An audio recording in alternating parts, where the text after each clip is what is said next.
you. Thank you very much for inviting me. And I just have to check, can you see my presentation? I am not very used to Zoom, so I just have to check this. It looks like you can see my screen, right? My presentation. Yes. Someone's nodding. Thank you very much.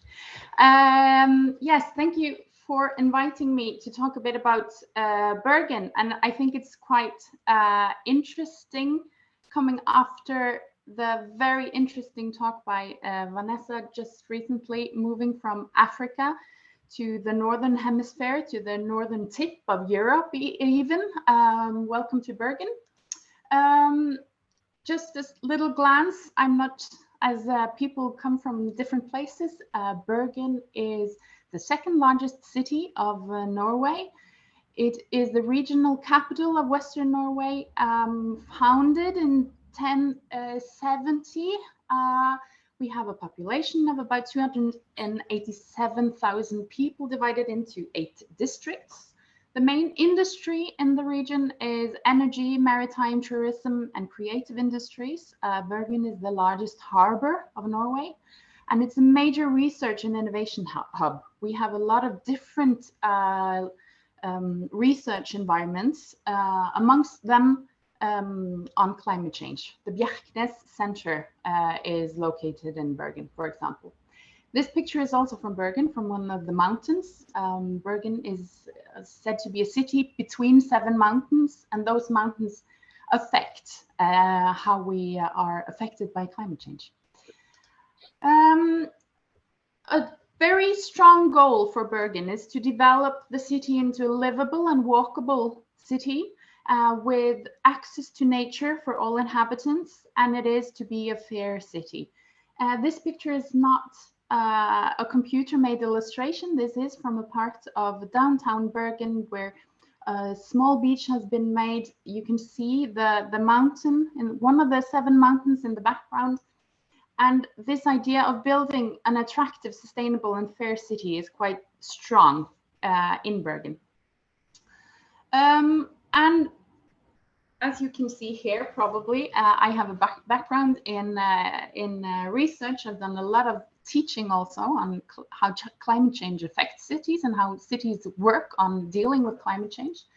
And I think this model here of what urbanization is and how it is a dynamic process is quite illustrative. It's the process between economic life, political life, ecological life, and social life, and how they interact. And then bringing in the sayings of Harriet Bulkley, who says that climate impacts do not just happen to the city, but are fundamentally shaped through it. They are integral to the processes that create urban spaces. And hence, when we talk about climate change in a city and how it is shaped both through the city and also how the specifics of that place will say something about how the place is affected by climate change, we need to understand that within these dynamic interactions, that is the urban. Harriet Bulkley also says that understanding the impact of climate change is to understand how it will add to or relieve existing vulnerabilities.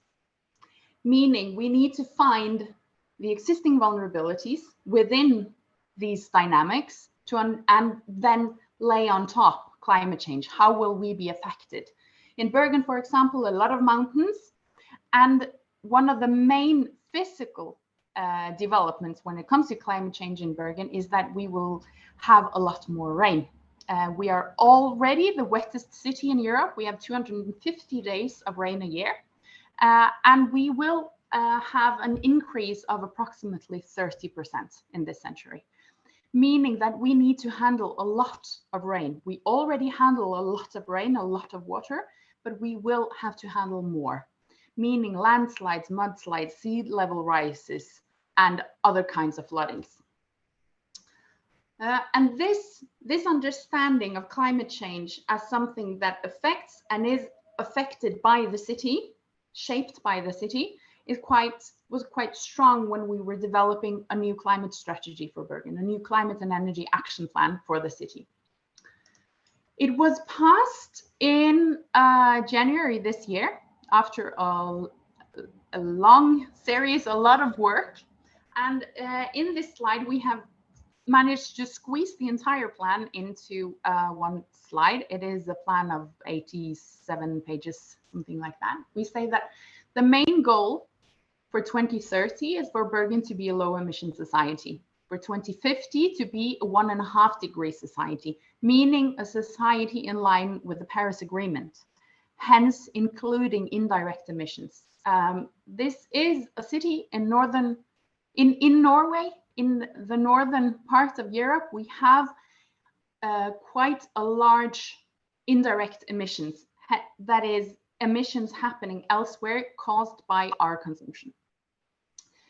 We say that the vision of this climate strategy is that the city of Bergen is to be a driving force for an ambitious, radical, and fair climate transformation that will allow everyone in Bergen to live good lives with low emissions in a changing climate.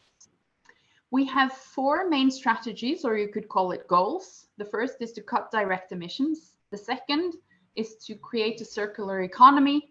The third is to preserve nature because of nature's ability to hold and store carbon, and also to deal with the physical consequences of climate change. And the third is to prepare for change, that we in Bergen, that we prepare to deal with the effects of a changing climate, but also to make use of the opportunities in the transition to a low emission society. And then we can see that all of these strategies have a symbol close next to them. We also have 6 themes with 2 priority areas within each theme. And next to the title of each of these strategies or priority areas, you could see the reuse of those symbols, meaning which of the goals do this strategy apply to or contribute to achieving the goals. And the first priority area is a just transformation. And I'm going to zoom a bit more in on that. But as we can see, we have this idea that climate change must be handled as the all-encompassing problem that it is. It infiltrates all aspects of the urban, and hence we must find solutions in different angles here. I did bring along IPCC's definition of climate justice, because that has been important to us when we have developed this plan. And the IPCC divides the understanding of climate justice in 3 spheres. It's distributional, that is the burden and benefits among individuals, nations, and generations. It's procedural, who decides and participates in decision making. And it's recognition, the respect, engagement, and fair consideration of diverse cultures and perspectives. And all 3 elements are important when it comes to climate justice and the development of a more climate-friendly and just society. We have looked a bit at how other cities deal with the transformation and elements of fair or just transformation. We find a series of efforts that deals with process. They are a lot about co-production of solutions. In Barcelona, there has been a process of reaching out to vulnerable groups through collaboration with civil society and local businesses. In Paris, they have participatory budgeting with a climate profile. Sydney has developed new methods to involve marginalized groups. And then we also have the element of outcomes. In Barcelona, they have developed climate shelters focusing on vulnerable groups. In Los Angeles, there is an electric car sharing scheme in low-income neighborhoods. Cape Town has been working on refurbishing and isolating private homes in low-income areas, and so on. So you can look at climate justice in an urban scenery as both process and as outcomes.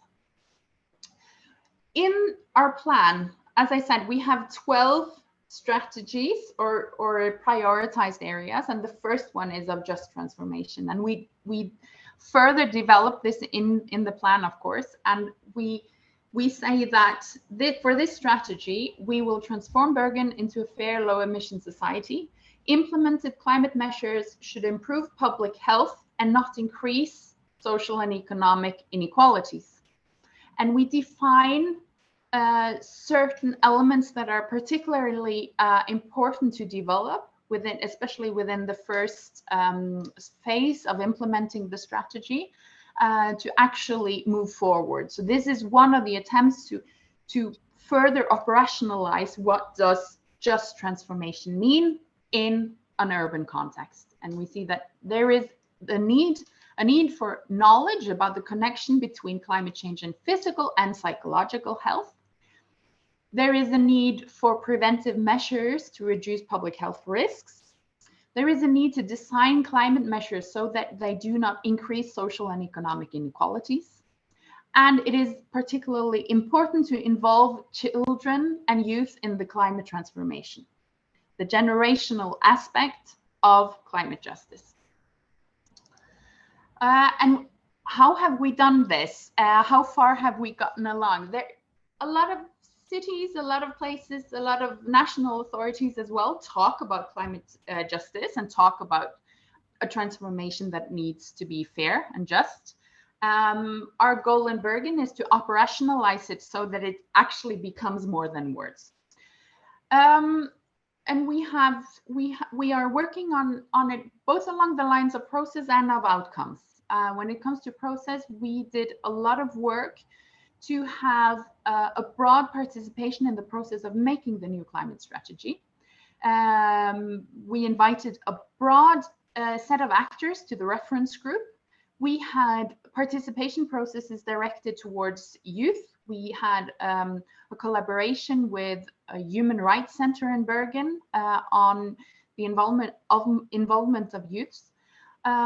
We also did a lot of participation with the general public in what we called climate dialogues, allowing people to have discussions in their own homes or at the library or wherever they felt comfortable without the presence of anyone from the municipality, but with the basis of questions and material provided by the municipality, so that they could discuss how different aspects of a transformation would affect them or what they would find particularly important. And this was sent to the municipality as input to the strategy. Outcomes. At the moment, we are finalizing a subsidy for heat pumps. The city council decided to spend quite a few millions Norwegian kroners on subsidies for heat pumps, and the scheme was to have a social element, meaning that if the household has an income lower than a set sum, they could apply for a larger amount of subsidy for purchasing and installing a heat pump in their house than if the household had a higher level of income. And it was also decided that the group of people with a lower income, their application was to be dealt with first. So we are handing out quite a lot of subsidies now for heat pumps. I think we're close to 3,000 households having subsidies to buy heat pumps. Not the full sum, of course, but for quite a lot of them, it will be quite substantial. We are also working hard to develop methods and systems for process and assessment to ensure just transformation. I'm going to show you a little bit about how we think about it, because we say that a just transformation in the city needs to deal with both the process, as mentioned. It needs to be inclusive. The outcomes needs to have an element of equity, and also we need to deal with elements of assessment. When it comes to what is often brought up when talking about climate measures and equitable outcomes or equitable solutions, in the face of climate being an emergency, defined as an emergency, there is a debate on, but shouldn't we use the money where most emissions can be cut, the most efficient way of cutting emissions? And that can contribute to enhancing inequality. But as a previous speaker talked about, we cannot eradicate poverty without dealing with climate change. And in the same way, I would argue we need to look at both aspects at the same time. It could be difficult and probably maybe impossible if we're going to develop a climate policy and a climate politics which also aims at shrinking the inequalities. It might not be possible in all stages, but to have the goal of not increasing inequality and finding ways of dealing with that aspect, I think, is quite imperative. And I would like to close off with this idea and notion and acknowledgement that the most unjust action is no action. If we don't do anything to deal with climate change, that is the most unjust. We're not leaving, we're not doing what we can so that the future generations can lead good lives. This picture is from the first